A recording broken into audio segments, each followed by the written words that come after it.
Hi, it's Dr. Gemma, and I'm back with another strategy. In a recent video about managing your holidays, I talked about a technique known as broken record that we use in psychotherapy all the time when patients get a bit aggressive with us. And it's a really, really good thing to know.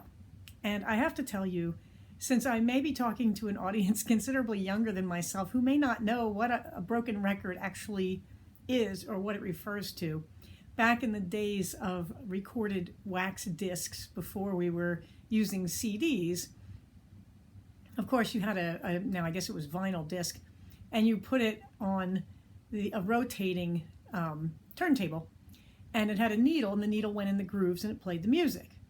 And these things were prone to getting scratches, and when you got a scratch, the way you knew it, if you didn't see it when you looked at the disc, was that the needle would get caught in the scratch and then it would stick there.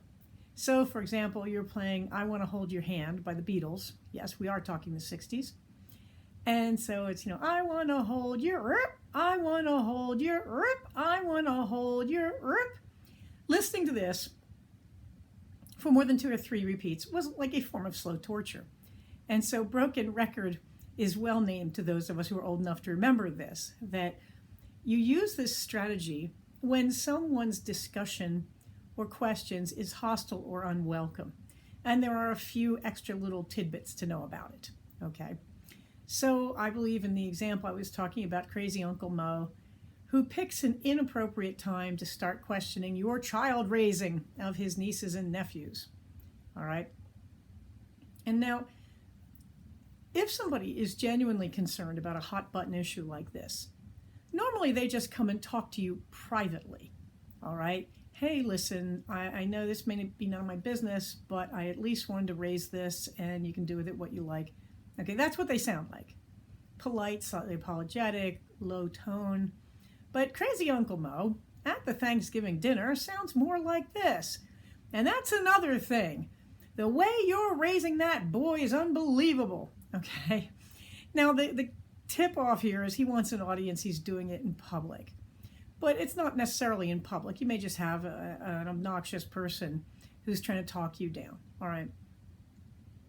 But you need to keep in mind that this kind of approach that Uncle Mo is doing is probably not about anything to do with your child rearing. It's a power thing. Uncle Mo lives alone in a seniors community. He feels kind of left out. Nobody listens to him.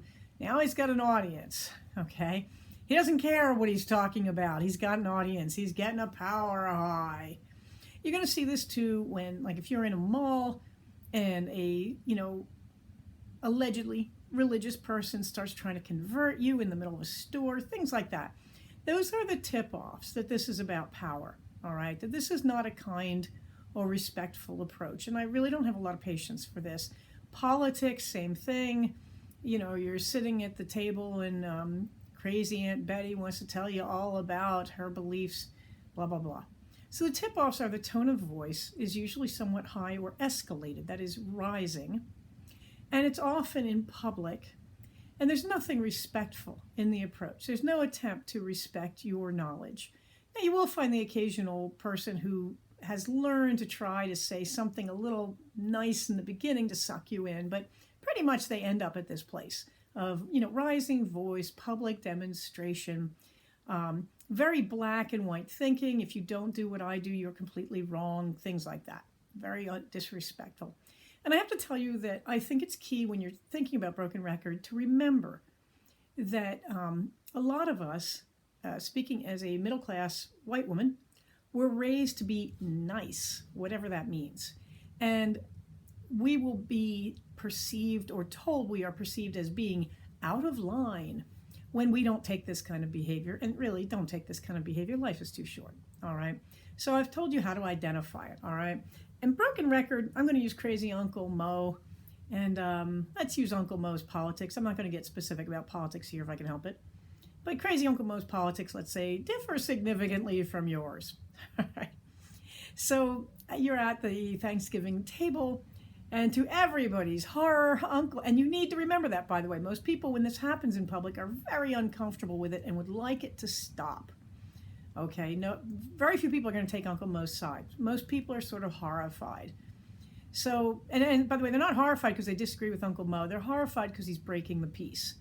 And in a group setting, you can imagine everybody would like to have a peaceful time here. So Uncle Mo, in the middle of the Thanksgiving feast, turns around and says, well, that's kind of like your crazy politics, isn't it? All right, so you hear the personal attack and you hear the escalation. His voice is getting higher and louder, and he's doing it in public. So this is not respectful, and this is not appropriate. And this is not going to resolve anything, except if things go well for Uncle Mo, his frustrated power needs may be somewhat improved by this. All right, and so the way you're going to handle Uncle Mo is by speaking a simple truth, okay? And this is important in broken record, that you have to pick a statement that is not defending yourself, that is simply a statement of the truth, the absolute truth here, all right? Where this will go south is if you start defending yourself. You have no right to say that. Uncle Mo, we're in the middle of Thanksgiving dinner. Okay, that will just escalate him. Why? Listen to the sound without the words. Uncle Mo says, wah, wah, wah, wah, wah, wah, wah, wah, wah, wah, wah, wah. Hear the sound? I learned that in the days when I taught Shakespeare, that it's that background sound, the volume, the rhythm, the tempo, the pace, that is also a big part of what we're responding to as people. And my response, defending myself, sounds like this. Wah, wah, wah, wah, wah, wah, wah, wah, wah, wah. If either of these two sounds made you feel comfortable, please turn off this video and go have a cup of hot cocoa, because this isn't for you. But most of us got really uncomfortable, okay? So those are the sounds of things going south. And what's going to happen is Uncle Mo, this is normal conversation. Here we go. Uncle Mo's ma, wah, wah, wah, wah. And when you defend yourself, wah, wah, wah, wah, wah, you're getting louder, okay? And that's how this is going to go. And then we get to screaming. And if things go really south, we get to, physical stuff. All right, people storming out of the room, all that good drama. Not. Okay, so what we want, here's normal, Uncle Mo, wah, wah, wah, wah, wah. We're going to stay down here. Okay, because Uncle Mo is revving himself up. When we don't respond to that pitch, Uncle Mo gets a spoke in his wheels. Uncle Mo suddenly has to stop. Why? He's revving himself up. He's preparing himself for hostility. If he's ready for hostility, if I start to drop my voice or get quiet, he's got to stop and listen more carefully. That often will de-escalate someone right away, just dropping your voice. But the important point here is not to do this, okay? So in a level voice, you're going to speak a diplomatic truth, not, Uncle Mo, here you go, being an idiot again, because now you're attacking him, he's going to escalate, okay? So we say use an I statement. I'll go into I statements in more depth in another video. But it basically is, you're not defending yourself, you simply say the truth. I am not talking about this now.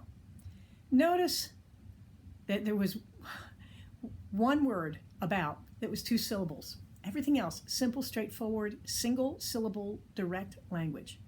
Uncle Mo, I am not talking about this here. Everybody at the table is now silently cheering you on. You don't feel like it. It's very hard to learn how to do this. But trust me, I've been doing this for 30 years. Everybody is silently cheering you on. They're kind of intimidated by Uncle Mo. They may not have the guts to support you, but they like where you're going. So Uncle Mo, of course, is going to keep trying. You just went to here. He's going to, wah, wah, wah. He may even go up. Broken record. You're going to say the same thing over and over again. You can change it a word or two here and there, but very simple, straightforward language, smallest words you can use. Uncle Mo, I'm not talking about that. Uncle Mo, I'm still not talking about that. Uncle Mo, I do not wish to talk about that. Uncle Mo, I am not talking about that. Now, what's really going on? You're boring. Like the skipping record, you're boring. Now, Uncle Mo, if he has poor impulse control or poor anger management, he may keep escalating, but you're not supporting it. If he keeps escalating, you're basically seeing the measure of his pathology, not yours, but you're not supporting it. That's what's so key here. All right, and it's really weird because you feel like everybody's judging you. They are, but they're not judging you in a negative way. They're probably mostly secretly relieved because humans in a group do not like the group harmony to be disrupted. That's just simple group psychology, okay? When you keep your voice level, you are not participating in the disruption, which puts the group's negative attention on Uncle Mo. Now, one important thing. Humans, for reasons I don't know, always think that getting the last word makes you win. You're going to give the last word to Uncle Mo. Oh, this is so hard. But you're going to do it. But The way you're going to do it is going to make you feel like a winner. So here we are at Cousin Marge's Thanksgiving dinner, and Uncle Mo, wah, wah, wah, wah, wah. And you're, wah, wah, wah, wah, wah. Wah, wah, wah, wah, wah, wah, wah. Wah, wah, wah, wah, wah. Wah, wah, wah, wah, wah, wah. Wah, wah, wah, wah, wah. Hear how boring that is? Now Uncle Mo is going to try and deliver one real nasty zinger. Somewhere in this, when he's had 3 or 4 shots at getting you upset and you're not responding, he's going to go for the nasty zinger. You're going to let him have it. What you're going to do is say something nice to someone else. You are politely changing the subject in a way that enlists somebody else's support. So Uncle Mo says, "This is just what you've always been like. You're a terrible parent." You're going to turn around and say, "Marge, I forgot to tell you how wonderful this meal is. It's been such a delight to be here, and your house looks beautiful." Okay. Now, Uncle, don't you blah, blah, blah. Nobody in the room has a drop of sympathy at this point. And Marge is now kind of getting enlisted, like, wait, you just said something nice to me, and Uncle Mo is interrupting that. Marge has 0 sympathy for Uncle Mo right now. So you're giving Uncle Mo the last word. But that may end him. If he's really pathological, pathology is pathology. But you're just going to keep saying nice things to someone else, who particularly pick someone who's really visibly tired of this whole thing with Uncle Mo. So you're going to turn around, and you may get lucky, and they'll say, "Why, thank you, Gemma. What a kind thing to say. The kids really helped." And I'm just going to act like Uncle Mo isn't there, like, "Oh my gosh, you kidding me? That's just wonderful that you got them to help. God, you kids did such a great job. I just love the wreath on the front door. Did somebody make that, or did you buy that? That's just so pretty." Okay, so you're going to nice this one to death. But the important thing is the broken record, that a lot of people, when you do broken record, just give up. They make their one last rude thing. You may not have to get to the nice comment to Cousin Marge, but I really want you to hold that in mind, because in a perfect world, that's where you'd like this to go. You would like to make pleasant conversation. It's kind of nicing somebody right out of the conversation, sort of like icing them out, but with an N. You're nicing them out, all right? But that's broken record, and you can do that in a number of situations. If somebody's getting very aggressive, one of the tricks with broken record is to drop your voice just a little bit, to just get a little quieter, because they have to do this. And they will. You'll be surprised. They'll do this because they're trying to get you to be hostile. And if they don't know what you're saying, they can't escalate and get you to be hostile, can they? So they're just like, they're listening for that hostility. You must not defend yourself. I cannot say that enough.